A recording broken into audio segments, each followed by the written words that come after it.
안녕하세요. 진리의 말씀을 통해 삶의 깊이를 더하는 시간입니다. 오늘 우리가 함께 나눌 이야기에 귀 기울여 주시는 모든 분들의 삶에 하나님의 크신 은혜와 평강이 함께하기를 먼저 기도합니다.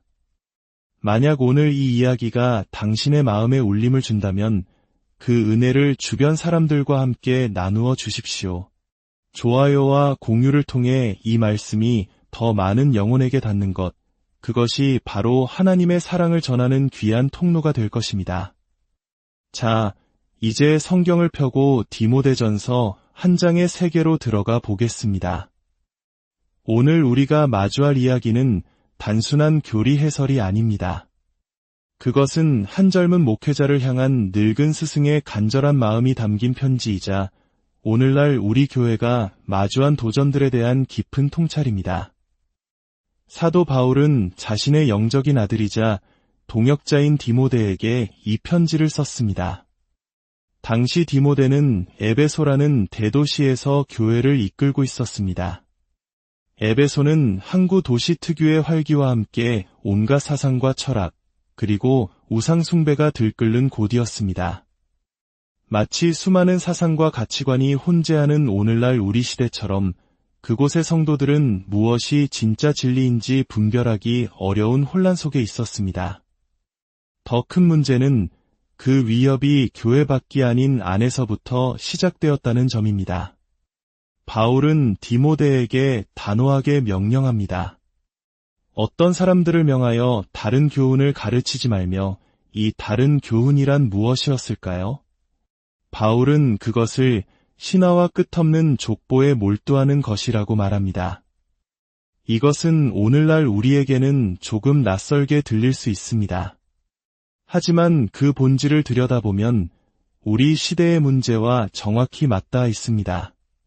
그들은 복음의 핵심, 즉 예수 그리스도의 십자가와 부활, 그리고 그로 말미암는 구원이라는 중심을 떠나 지엽적이고 신비주의적인 이야기들에 집착했습니다.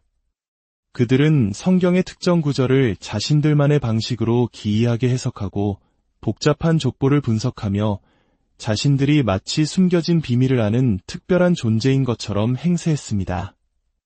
이러한 가르침의 결과는 무엇이었을까요?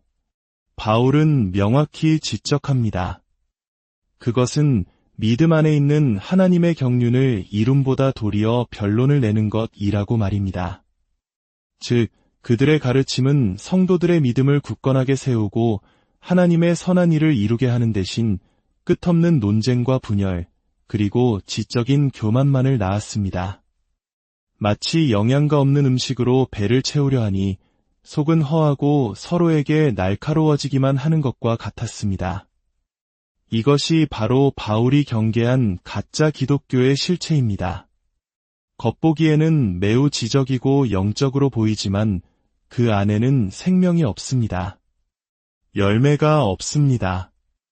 오직 자기 과시와 공허한 논쟁만이 가득할 뿐입니다. 그렇다면 참된 가르침, 진짜 신앙의 목표는 무엇일까요? 바울은 5절에서 그 답을 명확하게 제시합니다. 이 교훈의 목적은 청결한 마음과 선한 양심과 거짓이 없는 믿음에서 나오는 사랑이거늘 참된 진리의 말씀은 우리를 교만하게 만드는 것이 아니라 우리 안에 사랑을 피워냅니다. 그러나 이 사랑은 그저 감정적인 따뜻함이 아닙니다. 바울은 그 사랑의 뿌리가 되는 3가지를 말합니다. 첫째는 청결한 마음입니다. 이것은 하나님 앞에서 숨기는 것 없이 정직하고 순결한 마음 상태를 의미합니다. 다른 교훈이 사람의 마음을 복잡한 이론과 교만으로 더럽힌다면 참된 복음은 예수 그리스도의 보혈로 우리의 마음을 깨끗하게 씻어줍니다. 둘째는 선한 양심입니다. 죄로 인해 무뎌지고 화인 맞았던 우리의 양심이 하나님의 말씀이라는 빛 앞에서 다시 살아나 선과 악을 분별하고 죄에 대해 아파하며 하나님이 기뻐하시는 길을 향해 나아가는 것입니다. 셋째는 거짓이 없는 믿음입니다. 이것은 위선적인 믿음, 사람에게 보이기 위한 믿음이 아니라 하나님 앞에서 진실된 믿음을 의미합니다. 나의 연약함과 죄인됨을 솔직하게 인정하고 오직 하나님의 은혜만을 의지하는 믿음입니다. 이처럼 청결한 마음과 선한 양심, 그리고 진실한 믿음이라는 건강한 토양 위에서만 사랑이라는 아름다운 열매가 맺힐 수 있습니다. 이것이 바로 하나님께서 우리에게 말씀을 주신 궁극적인 목표입니다. 그런데 에베소의 거짓 교사들은 이 목표를 완전히 잃어버렸습니다. 그들은 율법의 선생이 되려 했지만 정작 자신들이 가르치는 율법의 진짜 의미를 깨닫지 못했습니다. 그들은 율법을 다른 사람을 판단하고 정죄하는 도구로 혹은 자신의 의로움을 자랑하는 수단으로 사용했습니다. 바울은 여기서 잠시 이야기를 멈추고 율법의 올바른 사용법에 대해 설명합니다. 그러나 율법은 사람이 그것을 적법하게만 쓰면 선한 것임을 우리는 아노라. 율법의 역할은 무엇일까요? 바울은 율법이 의로운 사람을 위해 존재하는 것이 아니라고 말합니다. 율법은 법을 어기는 자, 불경건한 자, 죄인, 거룩하지 않은 자들을 위해 존재합니다. 그리고 이어지는 긴 죄의 목록들은 사실 우리 모두의 모습을 비추고 있습니다. 율법은 우리가 하나님께 오르기 위한 사다리가 아닙니다. 오히려 우리가 얼마나 더러워지고 망가졌는지를 비추는 정직한 거울입니다. 그 거울 앞에서 우리는 절망할 수밖에 없습니다. 나는 불가능하구나. 내 힘으로는 이 거룩한 기준에 도달할 수 없구나. 바로 이 처절한 깨달음의 순간 율법은 자신의 역할을 다한 것입니다. 왜냐하면 그 깊은 절망의 자리에서 우리는 비로소 우리를 구원할 유일한 분을 바라보게 되기 때문입니다.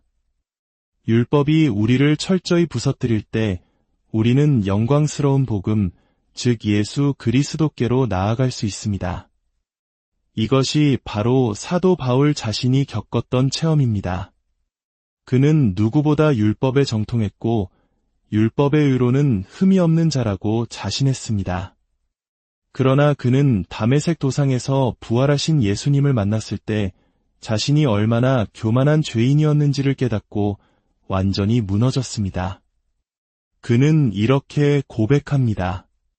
미쁘다 모든 사람이 받을 만한 이 말이여 그리스도 예수께서 죄인을 구원하시려고 세상에 임하셨다 하였도다. 죄인 중에 내가 괴순이라. 죄인 중에 내가 우두머리다. 이 충격적인 고백이야말로 은혜를 가장 깊이 깨달은 자의 고백입니다. 그는 다른 사람을 향해 손가락질하며 저 죄인들이라고 말하지 않았습니다. 그는 자기 자신을 바라보며 내가 바로 그 죄인들의 대표라고 말했습니다. 자신의 차가 뒤집히고 홍수에 떠내려가며 창밖으로 절규하는 사람에게 다가가 이보시오. 차는 똑바로 세워야지. 왜 그렇게 엉망으로 있소? 라고 말하는 사람은 아무도 없을 것입니다. 오히려 우리는 함께 아파하며 그를 구하기 위해 손을 내밀 것입니다. 사도 바울은 자신의 삶이 바로 그 뒤집힌 차와 같았음을 깨달았습니다.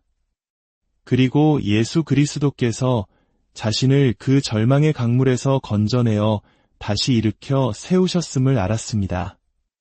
율법이라는 거울 앞에서 철저히 절망했기에 복음이라는 구원의 손길이 얼마나 영광스러운 것인지를 온몸으로 체험한 것입니다. 사랑하는 여러분, 혹시 지금 삶의 무게에 짓눌려 있습니까? 혹은 신앙생활을 하면서도 채워지지 않는 공허함과 죄책감에 시달리고 있지는 않습니까? 어쩌면 그것은 하나님께서 당신을 더 깊은 은혜의 세계로 초대하시는 신호일지 모릅니다. 우리가 느끼는 그 절망감, 그 무력감은 우리를 무너뜨리기 위함이 아닙니다. 오히려 우리로 하여금 나의 힘과 의로움을 내려놓고 오직 예수 그리스도의 십자가만을 붙들게 하기 위한 하나님의 자비로운 손길입니다. 내가 얼마나 큰 죄인인지를 깨달을 때 나를 위해 죽으신 예수님의 사랑이 얼마나 위대한지를 비로소 알게 됩니다. 가짜 기독교는 우리를 교만하고 논쟁적으로 만듭니다. 그러나 진짜 복음은 우리를 겸손하게 하고 내가 바로 하나님 앞에서 가장 큰 은혜가 필요한 죄인임을 깨닫게 합니다. 그리고 바로 그 자리에서 우리는 다른 사람을 판단하는 대신 그들을 긍휼히 여기고 사랑할 수 있는 힘을 얻게 됩니다. 청결한 마음과 선한 양심, 거짓 없는 믿음에서 흘러나오는 진짜 사랑이 시작되는 것입니다. 오늘 우리의 신앙을 다시 한번 돌아보기 원합니다. 나는 지식과 논쟁에 머물러 있습니까? 아니면 사랑의 열매를 맺고 있습니까? 나는 율법으로 다른 사람을 재단하고 있습니까? 아니면 율법 앞에서 나 자신의 죄인됨을 고백하고 있습니까? 이 시간 주님 앞에 우리의 마음을 정직하게 내어놓고 기도합시다. 주 하나님, 저희가 헛된 신화와 끝없는 변론에서 벗어나게 하옵소서. 복음의 단순하고도 이대한 진리 위에 굳게 서게 하여 주시옵소서. 저희의 마음을 정결하게 하시고 선한 양심을 회복시켜 주시며 거짓 없는 믿음을 허락하여 주옵소서. 그리하여 저희의 삶이 논쟁과 분열이 아닌 오직 예수 그리스도를 닮은 사랑의 열매로 가득하게 하옵소서.